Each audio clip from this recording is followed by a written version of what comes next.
Hi, my name is Ravi Rose. I'm the founder of iRuse. Super glad to be here with Bram Sandow, who is a dad of two, a realtor in Ontario, and he's one of the professionals in the iRuse divorce community as well. And today we're going to be talking about his experience throughout his divorce process, the emotional challenges that he went through, and how he felt before the separation, during the separation and the legal process, and after. And now, years later, he's been separated for 5 years, divorced officially for 4 years. And so, he learned some lessons, and then we're here to share his pathway and how he felt all along the way and how he feels now. And the idea here is to give you a sense of relief and, that there is a light at the end of this tunnel. Sometimes you may not see it or feel it, especially for men. Loneliness is very high on the charts, and it's very difficult when you don't have anyone to talk to. So we do these series of interviews with professionals who can help us understand what they went through, and in hopes that it can shed some light into your personal challenges, into your divorce process as well. So, Bram, thank you so much for being here with us. Why don't you tell us a little background of how you felt before the divorce process started? So just in general, oh, just to let you know, audience, this is not an I hate my ex club. So we are not ever going to be trashing the exes. That is not the intent. The intent is a learning experience for you. So, Bram, I'll go back to my question. Can you tell us a little bit about how you felt before the separation started? Well, thank you very much for having me, Ravi. And I agree. There's really nothing gained from trashing our exes. Um, how did I feel before this all started? Well, I guess I knew something was amiss in my relationship. It wasn't something that I could really put my finger on. Um, Tried to discuss things, sought help to discuss things, to figure out, what it was. And ultimately, I realized in the end that I didn't have a partner in coming to a place where we could have understanding and we could have a better marriage and move forward. So I can't really put my finger on it other than to say that I just felt that something was off and that I didn't know what. But I chose to just continue as best I could. Continue, working. I was building my real estate career uh, to a new level at that time, and I was focused on, being the best husband that I could be, being the best father I could be, because I had a very young son at the time. Other family obligations and work, and just trying to manage everything. Um, and I felt okay, but just that something was nagging at me that something wasn't quite right. So you made the decision to divorce, and then how did you feel at that point? So you were sort of in a rocky situation emotionally. You weren't sure, should I, shouldn't I, or were you convinced yes, definitely it's time to divorce? I did not want a divorce. So some things came to light um, that exposed why I felt things were off, and it was rather devastating for me. Um, I became clinically depressed. But I didn't want to divorce. My thinking was focused on my son, more than anything on my son. And I really wanted things to work. But unfortunately, um, it just wasn't going to come together, no matter what professional help we sought and what efforts we put in place. It just wasn't going to happen. And I accepted after a year of trying, and I'll give credit. I do think that there are things that she took steps to try as well. It just became apparent to me that this wasn't going anywhere good, I should say. And I decided to come around to the idea that it would be better for my son to see his mother happy and his father happy apart rather than the two of us unhappy together. And I wanted my son also to see that not that happiness should be the goal in life, but that it's important that you have respect and kindness towards you and just a positive environment, so that he knows that you don't have to put up with things, so to speak. Of course, he was far too young to understand what was going on, and I don't want to ever share with him what was going on. But I wanted him to have a happy home, whether it be two homes or one home. I wanted him to be happy, so I made that decision, to call it quits and to turn the page and start a new chapter. So you pointed on two very important things. When you mentioned that you were clinically depressed, I do want to mention to the entire audience that men have a tendency for depression, mostly due to loneliness. And I want you to understand like how by nature how men and women function. So women are prone to anxiety because they're always focused, on the future. Will I have money at the end of the day to buy food? Will I be able to do this? Will I be able to do that? And the fear of the unknown causes them anxiety. Men, by nature, tend to always look at the past and relive stories and situations and things like that. Tendency to focus on what they missed, what they lost, memories that there was. And so that's why it leads a lot more to depression. So men focus more on the past, leading to depression. Women focus on the future, leading to anxiety. Okay, so that's something I think that's important to look at and to understand. It seems to be. So let me ask you this before I mention the next thing.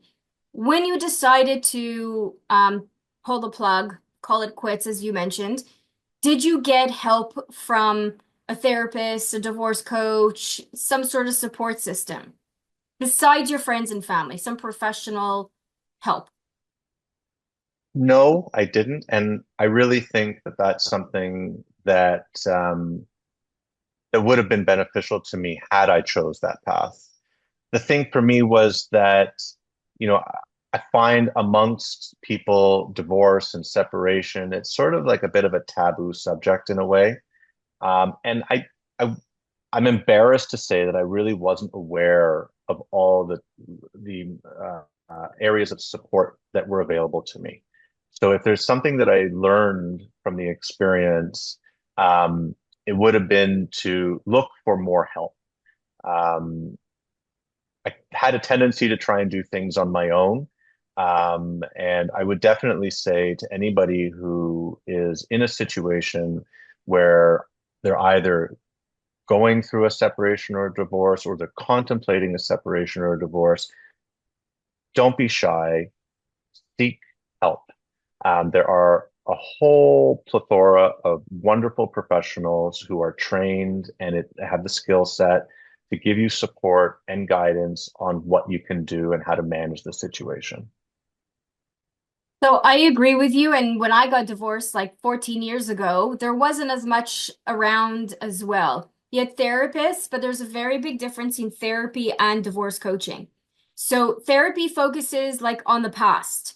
Why did you do this? What happened in your childhood that got you to where you are today? Therapy diagnoses people, personality disorders, things like that. They prescribe medication. So if there's something from your past that's sort of like coming back up, or you feel like you need to dive deeper into your past, therapy is your answer. If you don't have anything from your past and you're just trying to get through the divorce process step by step and trying to navigate through the emotional, roller coaster ride that you're going through, in conjunction with your, getting through and navigating through the divorce process, the legal stuff, that's where a divorce coach can help. So a divorce coach takes you from where you are today and takes you and moves you forward, whether it's through the emotional feelings, making sure that you show up in your divorce negotiations or any discussions with your soon-to-be ex in a very mature, sane, reasonable manner, which I know is typically not three words we talk about in divorce. But when you have the help and the support of a neutral professional, it's easier and more beneficial for your immediate results and your future results when you have that neutral professional help. Versus what Bram said is like the DIY divorce. I'm going to figure it out on my own because I know that I probably can. And you're not the only one, Bram. A lot of people do this. So they think like, oh, I can handle it. I don't want to talk to anybody about it. I don't want to go through my emotions and all of that. Therapy goes through your emotions and they talk about deep, deep stuff. Divorce coaching is not. It's more about moving you forward, edging forward, taking the next step, realizing that, there is this emotional roller coaster ride. You're going to get through it and having that support. Now, did you rely on friends and family? Did you talk to your friends and family at the time about whatever was going on? I did speak to my friends. I didn't speak to my family so much. And part of the reason why I relied more on friends and family is because my family is and would have been at the time extremely biased.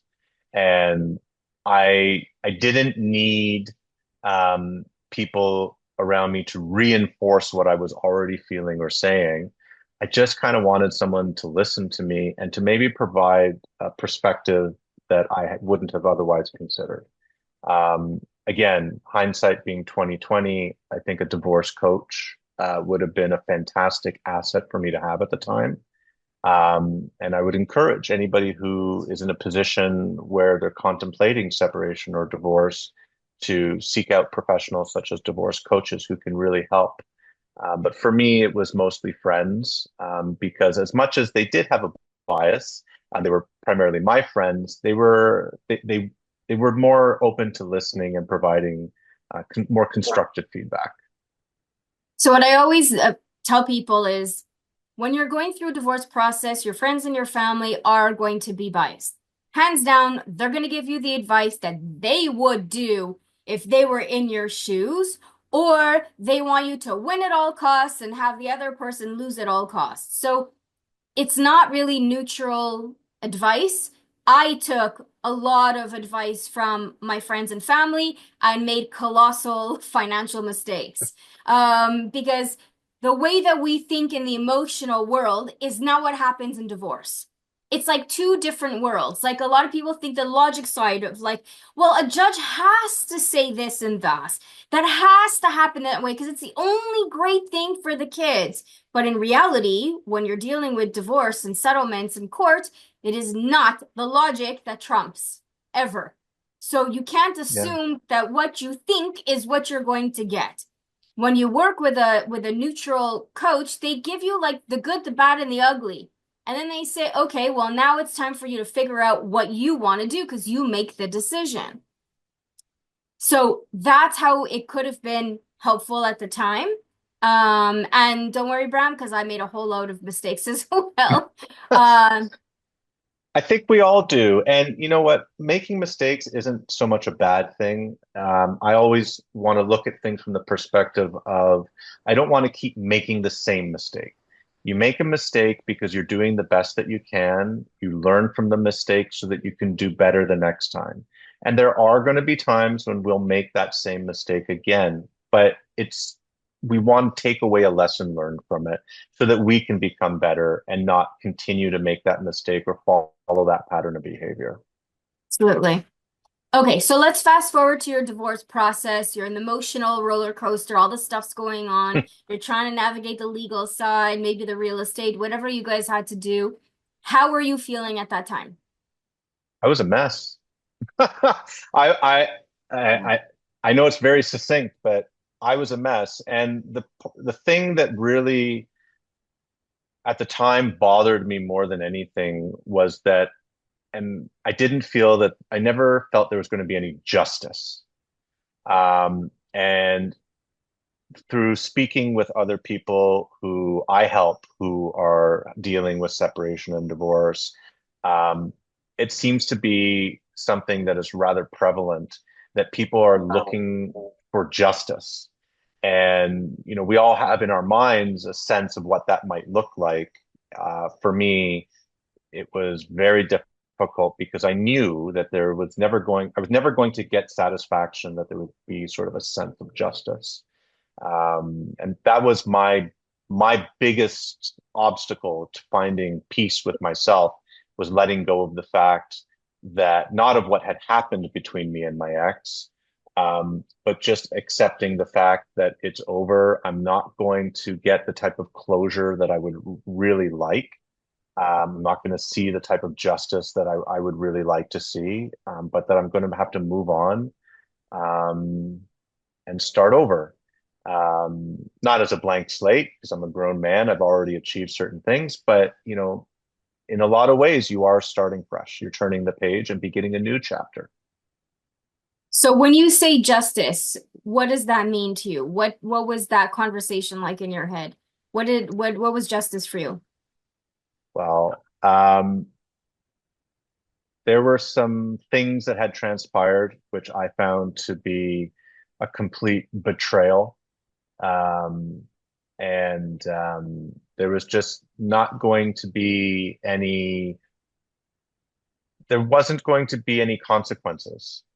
Um, and I know there will never be consequences. And I'm okay with that, because, when you're in a state of, when you're dealing with trying to process all these emotions, you're not really thinking clearly. And Ravi, that's where it comes back to, the wonderful network that you've assembled, and the professionals like divorce coaches, who were both saying would be a great service to many, because, your life is in upheaval. You've got all these emotions going on.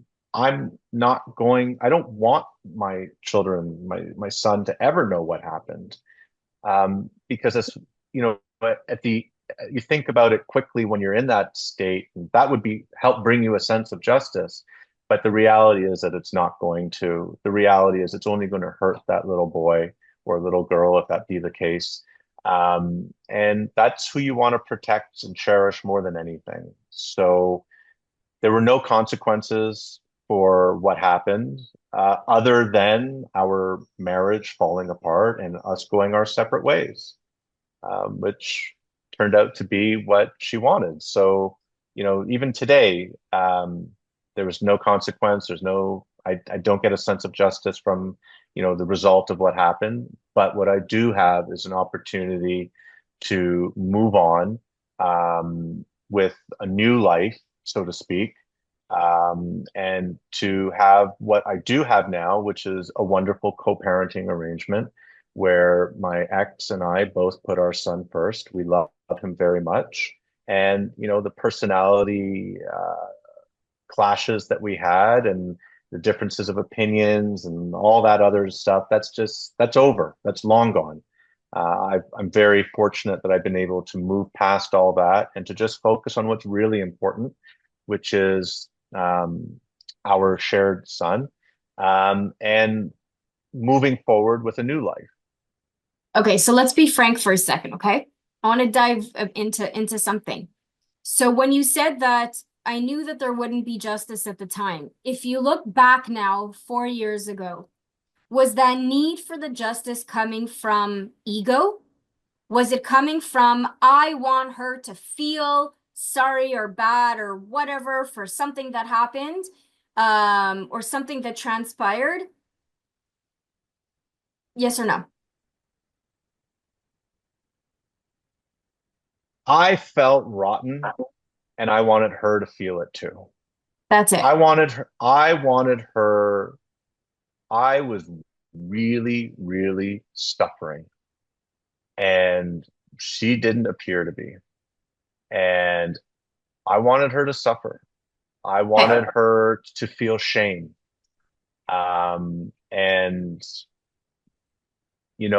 it, again, I think it's normal and natural when things are happening that we have these emotions.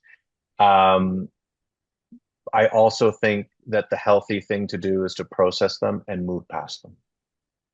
So at that time, you were highly emotional, Yes. clinically depressed.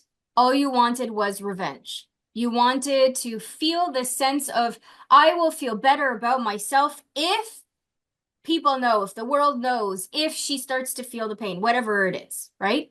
So this is something that is really important to dissect and pay attention to whether you're going in this direction.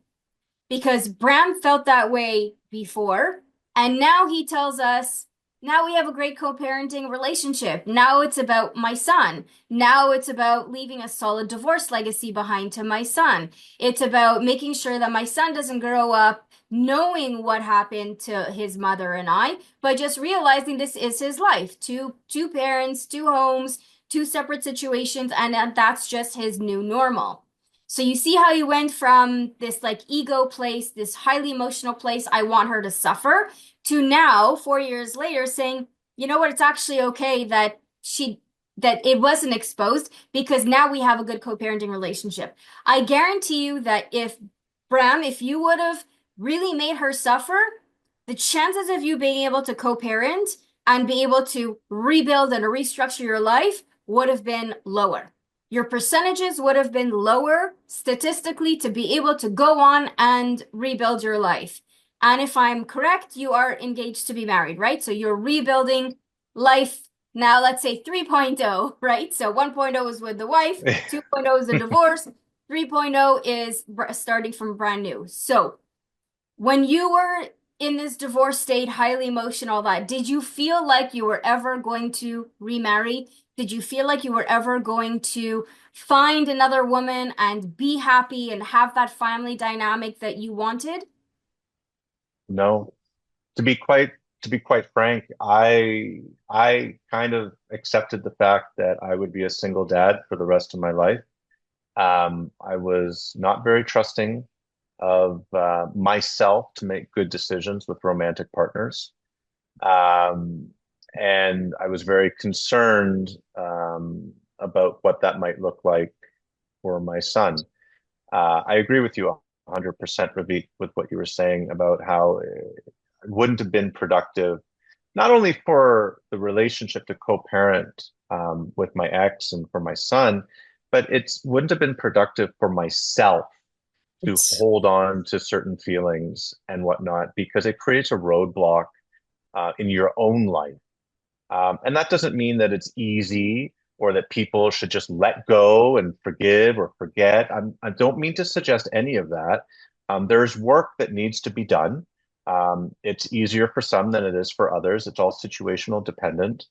But I think that that resentment and those feelings that I had to let go of because they were only hurting me. And quite frankly, I don't really like her. I still don't really like her, but I don't have to like her for her to see that she loves my son very, very much, to see that she works hard to do her best to be a good mother for my son. And that's what we're focused on is doing the best for him. We don't have to have a relationship outside of that. And precisely. yes, I am engaged to be married again. Um, I found a wonderful woman, and there are plenty of wonderful women out there. Um, I will also say, though, that I would have never found her or been ready to have the type of relationship that I have with her if I didn't take the time to do the work and process the feelings and what was going on in my life at the time. So great lesson to share.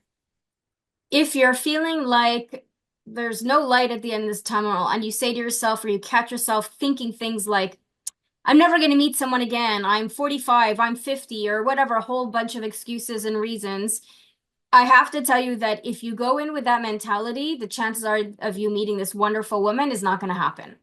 But if you go and you do the work and you do this self-development and you evolve and transform and become that best version of yourself, whatever that looks like, then you're opening up the possibilities of rebuilding your life. So just as Bram never felt that there was ever going to be this woman because he had trust issues, now, 5 years later, he's engaged.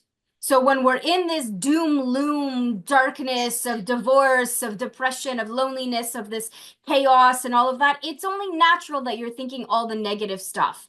And it's only normal that you're not going to see what life can bring to you later on. So what other lessons would you want to share with other men? Like what was it that now when you look back on, you say, ah, like if I wouldn't have done that, maybe things would have been a little bit better, easier, or I'm happy I went through that because now this is what I have besides this loving relationship. Well, I think I look, I believe that we are all a summation of our experiences. And that, you know, it helps shape who we are and helps us grow as individuals. So as painful as the experience was, I'm very happy with who I am today. And I'm very happy with the life that I have and that I'm building today. Um, I guess a few things that I would say would be not, I would say be flexible. You know, if you when you have someone advocating for you, whether it be a divorce coach or your family law attorney who's advocating for you, um, they have your interests at heart. They know what the law is. They know what you can and can't do, and they will follow your lawful instructions. But if they're suggesting that you compromise, look to compromise. Um, be flexible, because at the end of the day, you know, this is supposed this there's no need for these proceedings to drag on indefinitely. And I don't mean to suggest that you should wrap them up as quickly as you can or to, you know, lay down and say yes or give up on everything, but listen to the professionals who you have placed trust in to advocate on your behalf and to help guide you through the journey. Always stay flexible and keep an open mind to things. And what I would add to that is when you're going through this elongated divorce process and you may be initiating more than she is, I would invite you to think about this. Is this proceeding coming from a place that I want her to suffer? Do I want to destroy her? Do I want her to be bankrupt? Do I want, like all those kinds of negative thoughts? Or is this, or the typical thought is, I need to protect myself. The question is, are you protecting yourself or are you protecting your ego? And this is I just got the shivers. This is the most important question for you to ask yourself because on a financial standpoint, what you need to consider is the money that you're blowing into your legal fees is money you'll never see again.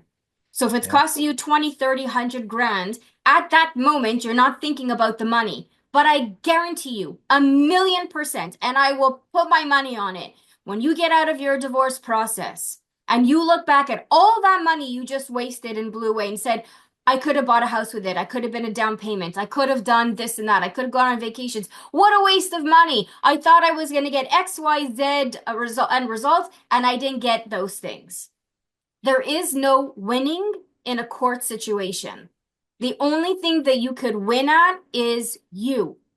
When you focus on being yourself, focusing on you, the future version of you, and where you want to take your life, that is the only thing that you could win at. So if you spend your time fixating on revenge and screwing her over and spending too much money in court and all those things, you will come out of it regretting it.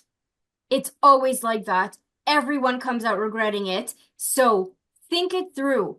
Have maybe the self-respect to talk to someone neutral who doesn't know you, who will never bump into you on the streets, someone who will never judge you. And say to them, listen, this is what I'm feeling, and I'm doing this because I want her to suffer. For example, I'm just making that example, right? I'm not saying that you did this, Bram. No, of So course. so the important thing is that that neutral person will bring you back to reality, and snap you out of it and say, hey, if you do that and you have all this money to blow and you don't care that your kids are going to go through X, Y, and Z and all these traumas, then go for it. We can't stop you. But at least that neutral person, such as a divorce coach, will give you the positives and the negatives of every move you're about to make. So you can't come back and say, I wish someone would have told me. I wish I would have done it differently. That resentment will eat you up alive into your future. Do you agree or disagree? 100%. I agree with you. 100%. And I think, to build on what you're saying is that people need to be true to themselves. Yeah. Um, you need to you need to acknowledge what your motivations are, what you're feeling, and what these motivations are that are bringing you to want to do the things that you're uh, in the heat of the moment. Um, and again, Ravi, you're 100% right. There's no winners in this. And being involved to help people who are going through this process, I see what happens with them, that oftentimes there's all these little mini battles over things. And look, I think it's important to take stock of what's truly important.